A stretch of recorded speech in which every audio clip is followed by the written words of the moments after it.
What up? Here we are, DEI Alliance Spotlight. We have a special guest as a member of embRACEus. This is my sister in Christ. She runs ESPN for Jesus. If y'all don't know, y'all tune into that. Definitely missing out, but yeah, special guest. Excited to have her here.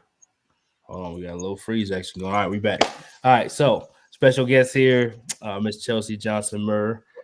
Excited to have you here. So let's tell us about who you are. The people don't know. You're a coach. You're a servant leader podcast creator and leader. You run ESPN for Jesus, and you're a part of embRACEus. Tell us about who you are for those that don't know. For sure. So I appreciate it. I love the ESPN for Jesus. But I am Chelsea Johnson Muir. I am down here in Tallahassee, Florida, an educator, a coach, but of course, my biggest and most humbling title, the servant leader. I am the founder and CEO of Servant Leader 410 LLC, which actually branches out on the Servant Leader Coaches Bible Study and just utilizing who we are to decrease so that we can help coaches and athletic professionals grow and normalize faith in the sports world. So just trying to cultivate that, trying to infiltrate the sports world to bring the love of Christ to everyone. And yeah, that's me, man. So I'm excited to be here to talk to you tonight. Yeah, excited about it too. Talk about real quick, embRACEus. Of course, we knew each other before that. I was blessed to be a guest on your podcast. I was blessed also for my family members to be a member of that. My brother, my cousin. We haven't got my wife yet, but that's down the road. She likes to Oh hide. yeah. She likes to Don't hide. worry. Don't worry. It's coming. She'll get her time. She's been in the spotlight enough in her life, but no, I'm kidding. So talk about embRACEus a little bit. Head by Penny Collins. How did you get connected with embRACEus, and what would you want people to know about embRACEus? For sure. So headed by definitely Penny Collins, head coach at Tennessee State University men's basketball. He's also a servant leader. He has been on the podcast. Definitely proud to call him brother. But so many amazing coaches and athletic professionals who just join forces. And we always talk about it's not a moment, it's a movement. And of course, there's been a lot going on within society. I mean, you literally have to close your eyes and your ears and your senses to not be able to see that. So to have a group of all different walks of life, but come together on a common goal to embrace us, to be able to take and unify all cultures, all races, to transform, to promote, and to help coaches develop opportunities, not for just ourselves, but to be able to move the agenda forward, the agenda of connectivity, the agenda of being able to be, unified on all fronts to get a mission done. And that to me, when they reached out to me to join the ranks, it was humbling. I'm so thankful to be a part of such a great group that no matter who you reach out to, is someone that can help you not only professionally, but they'll meet you at your point of need. If you need something to eat, if you are down, we had somebody. I remember when the storm hit and everybody went into action. And so to be a part of embRACEus is amazing. So many amazing people, men and women, a part of that. And I think you can agree and attest to this, that when we meet, or even if you're talking to one or two, it just makes you better to be a part of it. So I'm just so thankful for embRACEus. And I agree, it's not a moment, it's a movement just to infect change. We have a bunch of people that are just here to just be change agents. And that's what embRACEus is about. And I'm just thankful to just be one entity of that. I said, well said. Thank you. I agree. We could do a whole podcast on just embRACEus if we wanted For real. to. Absolutely. But yeah, an awesome group of people making real change, and a very diverse group. When you say embRACEus, it doesn't just mean us as one race or another. It's just a group of people that's really about making the change and showing up and being modeling the behavior that we hope the rest of the world will lead with too, which is love, acceptance, seeing each other as they are, and then just trying to figure out how we can all join forces. You know what I mean, for good. Absolutely. Talk a little bit about the coaching world. So Servant Leader Podcast, we got embRACEus, but you're also a head coach. Talk a little bit about your world there, what you love about it, what's your situation like there in Florida. Talk a little bit about that. For sure. So I am the head coach of Gabi High School girls basketball down in Tallahassee, Florida. And it gives me great pleasure because I am also an alumna of Amos P. Godby High School. So to be able to play for this amazing school, to be able to graduate from this amazing school, and to come back to be able to instill in those things that were given to me, it's just a pleasure. You know, I'm always reminded of like Joe Clark on Lean on Me. To be able to just kind of come back and transform the place where you knew it used to be. You knew the tradition and the pride and, you know, the legacy left, and trying to just redefine that legacy and bring it back. You know, things are changing and things evolve. We always talk about young people and they're different, but I'm teaching at a place where, you know, 80% of our students are living below the poverty, you know, the poverty line, and trying to get them to be better, do better, know better. But they're thinking about where my next meal is coming from.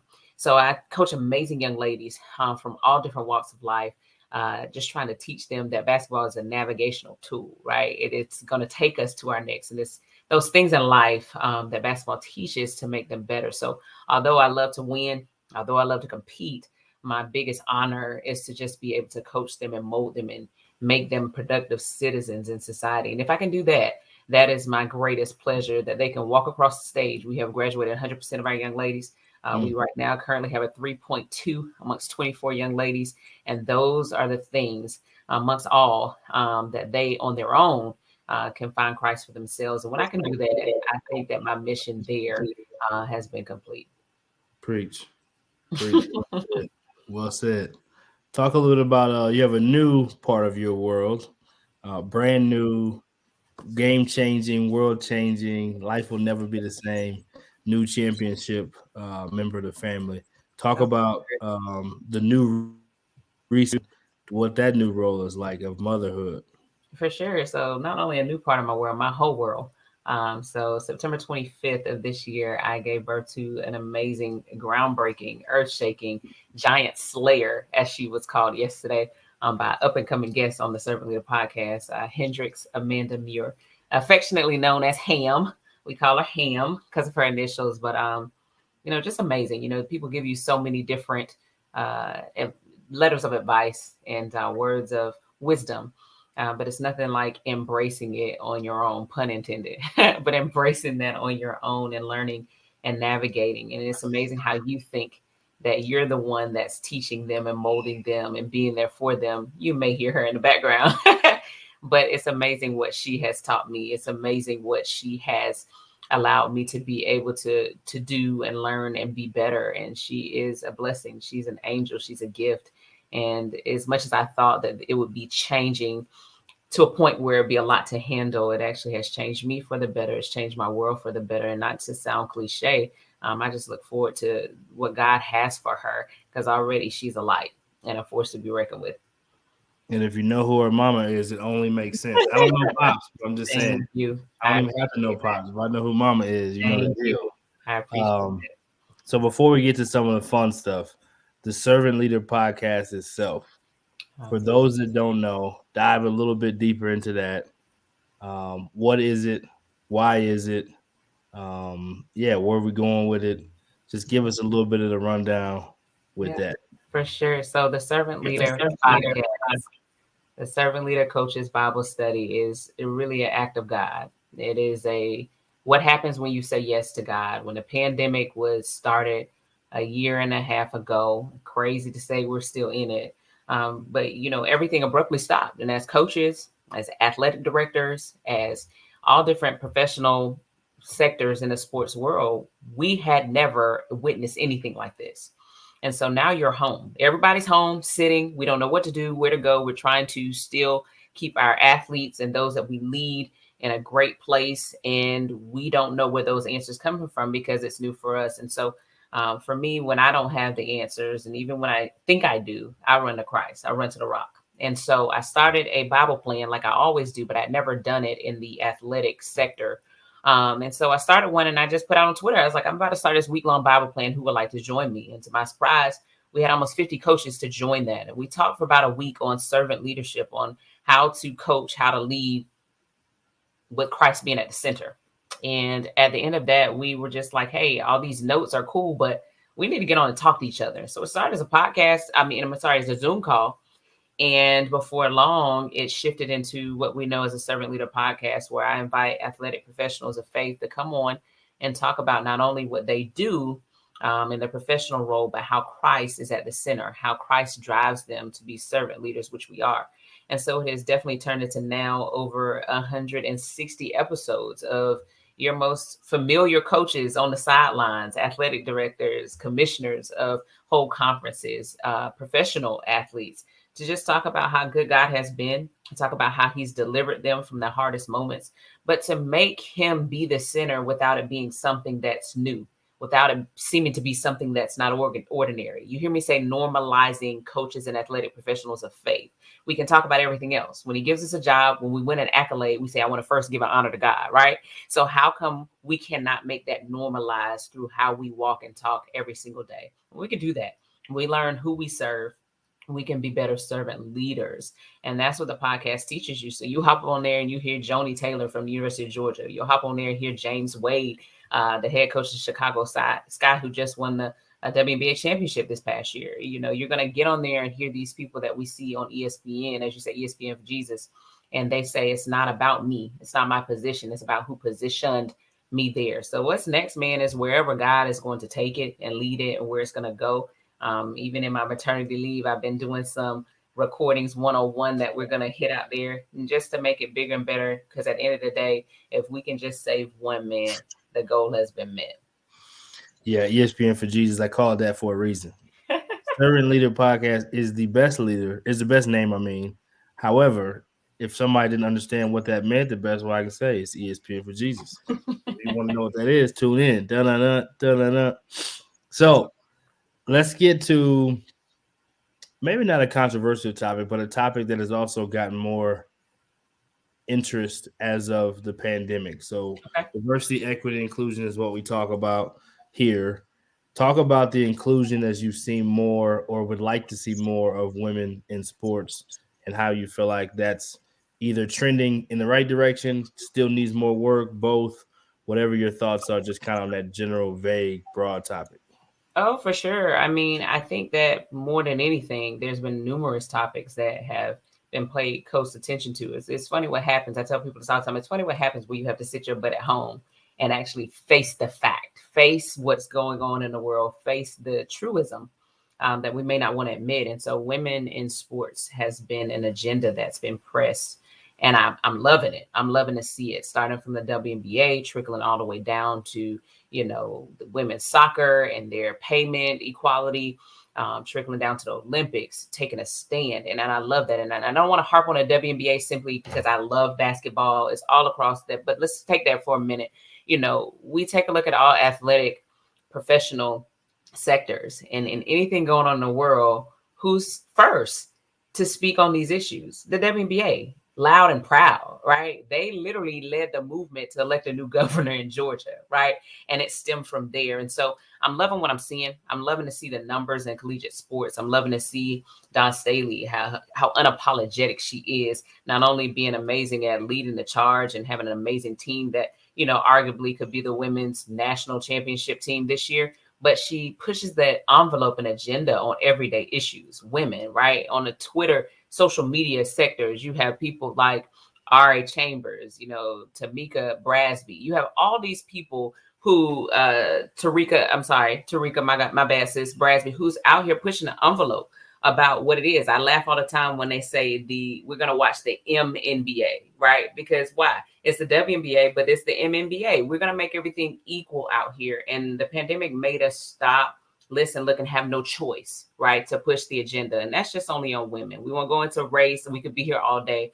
But in women in sports, I'm loving what I'm seeing. I think it should continue. I think sometimes when we move back to what a sense of normalcy is, we revert back to things of the old. So the whole mind and goal is that we can move the agenda forward and continue this because it's necessary. It's necessary. Yeah, well said. I agree. I have 3 queens that I'm raising. Come on. Beautiful queens. Another one that I'm sharing a house with. Thank you very much. So I asked you something last about Miss Ham. We'll ask about her last. I got one question for her. Okay. For her. But let's go basketball now. Your starting 5 all time. Who you picking? Who you taking? Ooh, goodness. And see, now you make it hard because we just talked about women, right? We just talked about women. Yeah, so I said all time. I didn't say what. You did. Right. So I just like, I get this from my mom. I have to specify, right? So here we go. And I love it because, these are always conversations and things that could be debatable, but this is mine. So when this airs, y'all don't come in the comment box. Don't reply to me and tell me why this person, this is me. Okay. This is what I think. Okay. So no, my 5 is going to be Cynthia Cooper. Okay. All right. I'm going to at you, Miss Cynthia Cooper, because I love you. All right. Miss Cheryl Swoops, please don't get upset. I love you to death. I do. But that's where I'm going right there. I'm going Cynthia Cooper. She playing the 2? What's she playing? The 2? She gonna play my 2. All right. She is gonna play my 2. All right. My 1, I should have started there, but my 1, all right, is gonna be Steve Nash. Okay, blonde hair, Steve Nash. Okay. Oh, blonde hair, Steve Nash. We got haircut. Oh, wow. Specify that, okay? Not just Steve Nash, but blonde hair. Blonde hair, Steve Nash. There's a difference. Okay. Okay. Then I'm gonna go with Kobe Bean. So is this blonde in Phoenix or blonde in Dallas? This is blonde in Dallas. This is blonde in Dallas. Wow. This is pre-MVP. Okay. Oh, come on, man. Come on now. What you did there? Then I'm going with Kobe Bean. Okay. Kobe Bean. Yep, he is. All right. Then I'm gonna change it, and I'm gonna add LeBron when he plays my point forward. Okay. And then I'm gonna go with Tim Duncan. Wow. So we're going small ball. I like that. Going small ball. And see, I'm glad that you know me. That's how, if you come and watch me play, if you come and watch my team, you're gonna see that all the time. My 5 dribbles. Okay. So we got the Bam Adebayo thing going. Yeah. I like and I can do that so many different ways, but I like to change it up because you're gonna get some ats and be like, what? Why did you say that? So let's spark the conversation, y'all. All right, I like it. So coaching wise, as a head coach, are you more defensive minded or offensive minded? Defensive minded. I do like the offense because I'm a point guard. That's always a hard question to answer because I am a point guard by trade. So offense is me, but I'm defensive minded because like I tell my kids, if it's 2-0 and we have 2, we win the game. I love it. All right. What else we got? We got a shoe game. What were you wearing? Okay. If you, when you're playing in your best game, what shoes are you wearing? If it's your best day, and then now as a coach on the sideline, what's your best shoe game? What are you coming with? If I'm playing, my best shoe game was probably gonna be. Honestly, it was gonna be the Air Swoops. Okay. Yeah, when I think back on it, that's factual. Yeah, for sure. So I begged for those. Cheryl's getting her shine after all. I like it. Oh yeah, she gonna get hers now. That's my girl. It's always. I wish I could merge them into 2, but those 2, along with Tina Thompson, I'm telling you right now. Yeah, shout out to y'all, Cynthia Cooper, Cheryl Swoops, Tina Thompson. You all paved the way for a 11-year-old kid that loved the game. So for sure. Yeah, I was actually in Houston at the time, and I was a Comets fan real quick. Yeah, like for sure. How could you not? And then now the game has changed. And don't get me wrong, I wear my J's all the way through, but it's gonna be some pumps up in there. Okay. When you catch me, my knees getting a little bad now these days. But definitely got the heels on the sidelines. They're gonna always have some design and color. But I keep the flats in the locker room, so when they make me upset, I go ahead and change it up. I like it. Keep those on deck. All right, I got 2 music questions for you. We'll go. So the boxer comes out to a song. Okay. What is your song that you're coming out to? And then what is your top 5 personal artists that's on your playlist? Period. Okay. Well, Touch It by Busta. It's gonna be my walkout song. All right. I love when he said get low, right? And then they had so many different remixes of it. And that's me, right? I can be loud, amped up, but I can also be calm, cool, and collected. So that's gonna be that. And Shout out to Busta Rhymes. Oh, for sure. And so my playlist, oh my goodness, it's hard because you could literally hit shuffle and get so many different genres. But you have 5 artists though. You can't say songs, so you gotta say artists. Yeah, I'll give you 5 artists. So you're gonna catch Fantasia. Anybody that knows me knows that's my girl. Shout out to Fanny. Okay. I love Fanny. You're gonna hear her on there. You're gonna hear some Anita Baker. Okay, on there. You're gonna get Anita Baker. You're gonna hear Jimi Hendrix on there. Shout out to Jimi Hendrix, my baby Hendrix. You're gonna hear Jonathan McReynolds. Jonathan McReynolds. That's 4, right? That's 4. Yep. And then you're gonna also hear some Drake. Okay, it's a little drizzy, A little Drizzy. We actually call Hendrix that. One of her aunts calls her Drizzy. I like it. But yeah, so it definitely goes a little here and there if you hit shuffle on my playlist.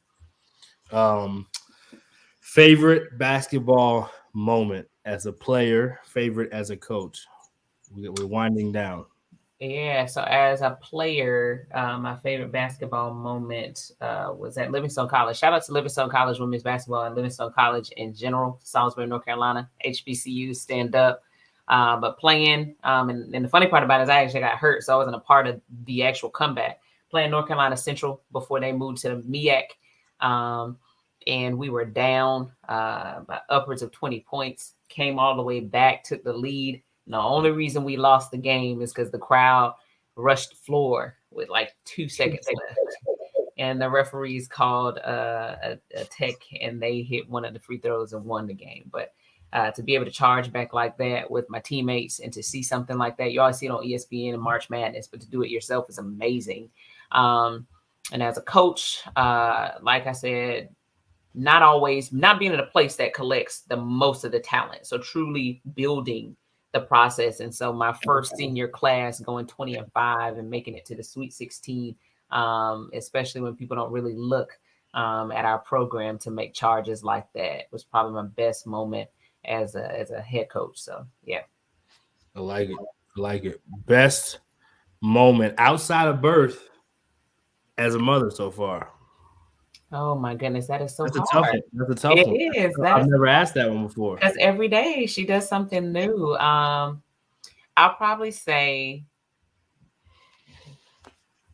now that she smiles, the first time that she smiled, and now she does it all the time. But the first time she actually smiled, and no people, it wasn't gas, old folks, that she legit smiles. And now I'm just waiting on the laugh to know what it sounds like. But when she looks up and smiles at you, I promise she just takes everything away. Oh, it's the best. It's the best, yeah. Especially early in the game when you've never seen it before. It's like, yo, this is a new thing. Yeah, because it's like, you're doing this consistent now. That's the thing now. Okay, that was it. Because it was like, what? Did you smile?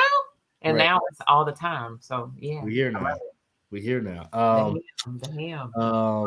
I got one more, and then I'm gonna go. So favorite, maybe I don't want to say favorite guest because that sounds like it's biased. Favorite moment as a host of a podcast. It doesn't have to be. It can be a recognition that the podcast got. It can be something somebody said on it. It can be something somebody said about it. What you got for me? You may not even hard. No. One of your favorite moments. How about that? Okay, one of my favorite moments, and I'm gonna merge it into two because I have to. I'm merging into two. All right. So the favorite moment was sitting on a bar stool. The reason being is I was on a bar stool each time this happened. Okay. And I received a yes from Miss Cheryl Swoop. Shout out to her again that she was going to come on and talk to us, but also receiving the same thing from Coach Mosley at ELAC men's basketball. Shout out to him, Netflix, Basketball U, that they would come on. And I think the biggest thing is because we place people here, right? And these are individuals that are humble as can be, that are just willing to serve, hence the servant leader. And they're looking at me like, yeah, I'll come on and talk. And I'm floored, about to fall off the same bar stool both times. And they're talking to me like, it's my pleasure. It's an honor. And then they come on and just knock it out of the park. So those are equally right there. That's dope. So last two, started from the bottom. Now we hear moment, whatever that was in your life. I know some of them personally because you're my sister more or less from another mother. So what's one of many that you could share? And then the last one would be, what is your advice that you would give your daughter or the next queen that's powerful and world changing that's coming behind you? So twofold. I'm gonna isolate and get out the way and let you get buckets. No, for sure. So the first one, start from the bottom. I would hear. There's so many things I could say, but I think the biggest thing right now, as a mom, now myself, is shout out to my mom, Vicky Muse Johnson. She's the best. Literally, I'm looking in the mirror. I look just like her. But raising 4, single mom, and not complaining, not putting it out there, just doing that. Where all have degrees, right? And all never missed a meal. All have multiple degrees, and we're sitting here now spoiling her, and she's watching us be successful. And so, starting from the bottom, now we're here. We could have definitely gone the other way, but God and watching us all now build our own families, and with Christmas just passing, watching us all spoil her and raise our own kids because of the drive and the lessons that we watched her do and the grind that we watched her give. So that would definitely, so many things I could say, but that would definitely be my started from the bottom. Now we're here moment. So shout out to you, Mom. I appreciate you.